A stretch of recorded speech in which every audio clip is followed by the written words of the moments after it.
We have all heard of people like Martin Luther King Jr., Harriet Tubman, and Frederick Douglass. But what about people today? In this series, I'll be highlighting a young black person making a difference and an impact in their community. Welcome. This is Justin, a college football athlete, former at Liberty University, where they had a record of 13-1, winning their first ever Conference USA championship, and he's currently playing at Illinois College. You have anything you want to say? Hey, I'm glad to be here. I'll put your links if you want to your socials. I'll put them all across the screen, everywhere. Yeah. We know that you're a college football athlete from what I described. Could you explain how long you've been playing the game? Yes, I've been playing the game of football basically since I was around 5 or 6 years old. I love the sport. 6, 7. Okay, so I love the sport. The sport's always kind of been something around my life, and it's been something that's helped build structure and stuff like that. But yeah, like you said, discipline. I'm an athlete too. Coaches build discipline. And do you think that coaches are different from different sports, or do you think they all give the same amount of discipline? No, I believe that different sports require a different amount of discipline and different types of discipline. Like with football is a sport people say is very similar to the game of life. Like when things get hard, you gotta keep going, keep fighting, play the next play. Like when something goes wrong or something goes good, you still got to worry about the next play or the next step. You can't just keep thinking back on what went on in the past. You have next steps. You have to keep going and keep climbing. Yep. Another sport that I also ran track and did wrestling. I think another set of coaches that I had was wrestling coaches. They did a good job of instilling those same values. Like what are you going to do when you're tired? Like when you're tired, are you going to keep staying faithful and keep working and keep trying to get what you're trying to achieve, like the goals you're trying to achieve? Or are you going to back down and let somebody else beat you or let you beat yourself more than anything? I'm going to have an image up, but you participated in a bowl game. Can you explain what that experience was like and how you enjoyed it, if you did? So yes, I participated in a couple of bowl games, but the most notable one was the Fiesta Bowl, which was in Phoenix, Arizona. Well, actually, it was Phoenix, Scottsdale, Arizona area. We took a flight down there, me and the entire Liberty football team, and we had the opportunity to be in the parade. That kind of didn't go our way, but that didn't go our way. But we were able to kind of be around Scottsdale, see what the area was like. We went to a Suns game, so that was kind of like a new experience for me because I've been to basketball games before, but that was just with where I'm from. Atlanta was Hawks games. I got to see KD play, so that was pretty cool. And then we got to lock in for the game. We practiced a lot. We practiced a good amount, and we had a chance to compete in an NFL stadium. So in the State Farm Arena, actually. So where the Cardinals play. So that was very fun. That was a very good experience. And it was a very vibrant crowd. Yep. I mean, yeah, it was a very vibrant crowd. There was a lot of fans there. A lot of fans supporting the team and supporting our guys for the season that we accomplished. Now I know playing at Liberty, y'all were in y'all's conference. Now during a bowl game, y'all actually played Oregon. What was that like? So, shout out to Oregon. So we're Conference USA. So we play in the group of 5 teams, which is all we're good. I still believe that Conference USA is a pretty good conference and has pretty good teams, but we do also understand at least from my standpoint that there are, I'm not going to say levels to it, but you have to have a certain level of belief when you're competing against teams that are considered better than you. Were they the better team? Yes. But do you go into the game thinking that they're the better team? No, because that's exactly how you lose. It's not like Liberty was a team that hasn't had challenging teams like that we faced before. We've played Ole Miss, we've played Wake Forest, we've played Arkansas, BYU, and teams like that. Who, of course, at the time were not at the same caliber as Oregon, but it's not like it's something that we haven't done before. We've gone out and we've beaten those teams, or we've gave those teams good games. We only lost by really by a 2-point conversion late game against Wake Forest. We could have had another chance of having a really, really good season up until that point. That was only the second game of our season. We were doing a good job. But with this, to end off our 13 or our 12-0 season with Oregon, like it was kind of like, okay, we're about to have ourselves a good opportunity to show or really put Liberty on the map. And I believe we had a good chance at it. It just, it just sometimes it's just not your day. It just wasn't our time. I mean, it sucks. Like, of course, you're kind of going out there and you're wanting to win. But part of it is all, in my opinion, which I've always believed this is part of the mentality that you bring into the game. If you have guys who believe that, oh, we're about to play this big school and we're coming in and we're going to lose, then of course you're going to lose. You just cannot go into any kind of competition thinking that you're the lesser team. We've prepared for it. We practiced. We played hard and we played competition and we've overcome many other things before. So I do believe that no matter who you face or who you're up against, you have an opportunity to win knowing what you've prepared for. Absolutely. Now, you said that you were hoping to put Liberty on the map with that game, but I think y'all did because y'all were Conference USA champions. Could you go into depth about that? So yes, we played Conference USA. It was our first year in the conference. Our first year in the conference after the Coach Freeze tenure, we brought in Coach Chadwell.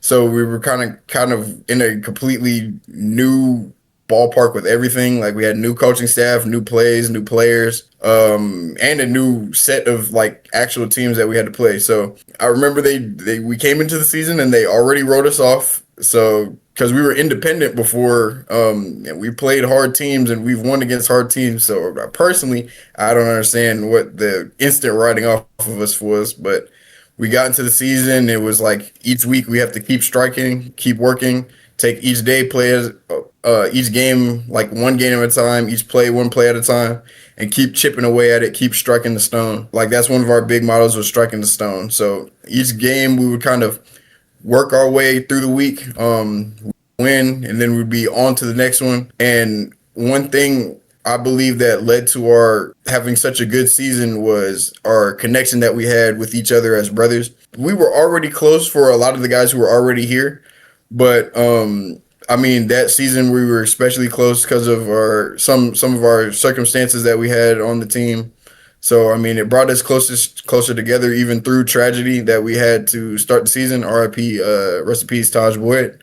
Shout out 77. We came together. We were able to, like we said, keep striking the stone so we could play for our fallen teammate, our fallen brother. And we kept stacking up wins or stacking up opportunities to get better with each other. And not only were we enjoying winning, but we were enjoying time with each other and having fun and, kind of improving as a team and watching everybody reach their goals. That's great to hear. I asked enough questions, about the team and stuff, but I want to know about you. What's your favorite pregame song? Do you have like a playlist that you go for? Yes. So my pregame, I don't have a single pregame song, but for my pregame, I have like a pregame list of songs. That's the only way I can explain it. So when I'm going into the game, you kind of have to, you don't want to heat the oven up too hot and then start boiling over. You kind of got to go up and then let the heat simmer down. Because you still got like pregame meal and stuff. Yeah, you still got pregame meals, pregame stretch, all the meetings and stuff. So you don't want to get too hyped. I always have my pregame nap, and then after the nap, I go instantly to the loud like pregame hype music, which is like, okay, so I'll put on some NBA YoungBoy, I'll put on some Gunna, I'll put on some Young Thug, Lil Baby, stuff like that. And then once I get closer to the game, it's like, okay, I'm already into the warm-up phase, like the pregame warm-up phase, where like, our little run around period. I'll run around, I'll listen to the same kind of music, and then as soon as I go back into the locker room, I gotta calm it back down. So I'll listen to Summer Walker, I listen to my Faye Webster, I listen to Jhené Aiko. All types of slower songs just to calm me down. And I think in order, I'll say it's a couple of songs, but in order, I'll go straight to the Summer Walker. I'll put on Circus, You Don't Know Me, Circus, You Don't Know Me, and then like a couple other songs from her. And then after we go to the Young Boy, we have Make Me or Break Me, All In, and then I finished the slow songs. You be all mine. I be all in. Yeah, and then we finished the slow songs with 23 Island by JD Youngin. R.I.P. JD Youngin. I always listen to that song. I've listened to it basically since it came out or since I've heard of it. And then right after that, like that's the last slow song before I get into my real deal game mode music, which I put on Conscious by Kodak Black. I put on Conscious, and then I put on Untouchable by NBA YoungBoy. I don't even know. Oh, mine was Whitney Houston. That's what I had. To Whitney listen to. Houston. But that would like hype Whitney me up Houston? though. And then once I get hyped up, they would take all that stuff away. So there's no like calming down. That kind of just pissed me off. So I'd already still. No, I'd have to. If I get too worked up, then I'd be in the game shaking. I'd have to calm down at some point, slow that breathing down. That's all I did was just work myself up, and then I just get pissed off afterward. I can't lie. You know, you said before that football gives discipline and stuff like that. How has football, do you feel, impacted you personally? Football has personally impacted me by really in a lot of ways, but one of the biggest things I could say it helped me with was it gave me connections. I understand football is very important as a sport, and some people see that it is like a teaching thing for structure for like young men and young boys, which is very true. And some of that was that for me, but I like without football, there wouldn't have been the same amount of people I met that have, like helped us get through a lot of things that we've gone through. Yeah, it provides like resources. yeah, provides resources. I mean, it was connections. It helped us achieve what we wanted to achieve or put us in places where we can keep putting in the work to achieve what we wanted to achieve. I very much do love football as a sport. And it also is like a kind of it keeps a chip on my shoulder because I do understand that there was times where the odds were against me a lot. And I don't like that. I'm fine with the odds being against me. I just don't like being told that the odds are against me and I should give up. So I know what I put in the work and for the work, and I know that I believe in myself enough to know that if I keep working for it, I can strive for whatever I want to get to. It was just that, okay, I got that chip on your shoulder. They're looking at you and you can do whatever you put your mind to, and they're telling you can't. So what are you going to do? Sit there and let them tell you that you're wrong?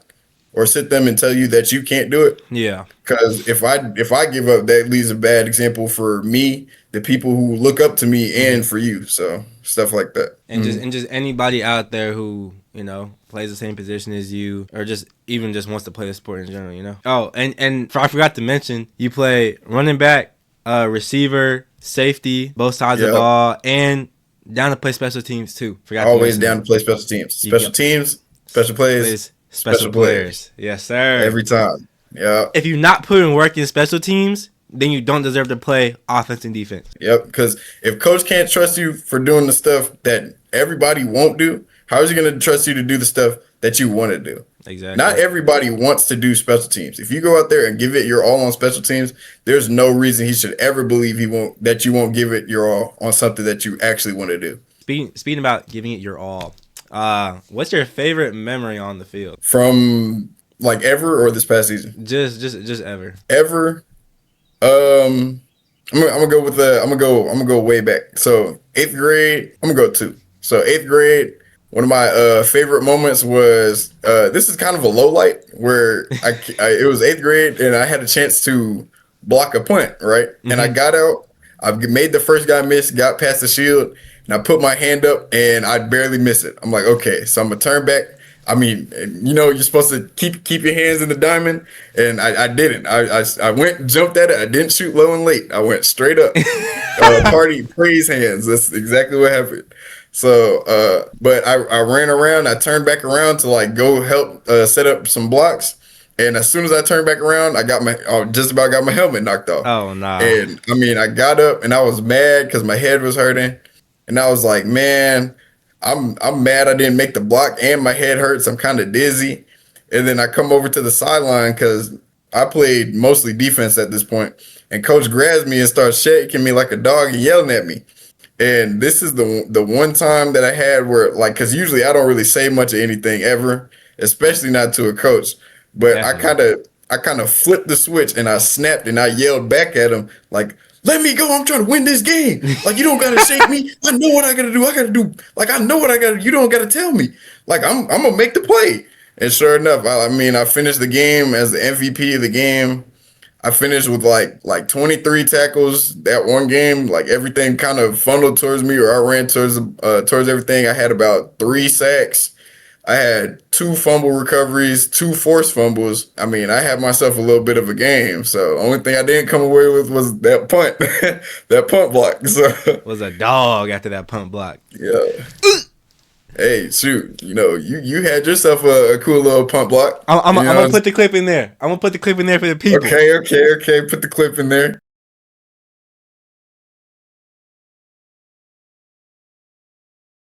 Lil Scoop and score.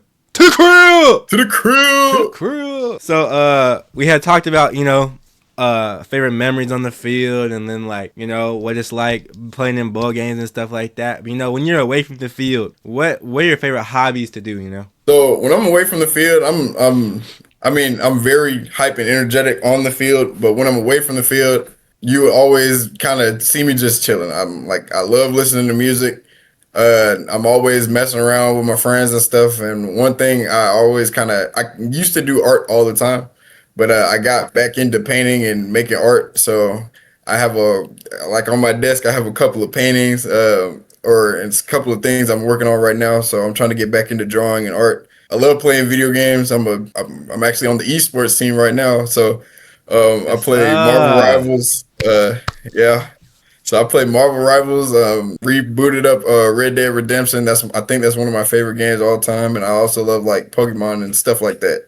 That's fire. I was actually thinking like out of nowhere, it was at school. Somebody had mentioned something and like made me think about Destiny.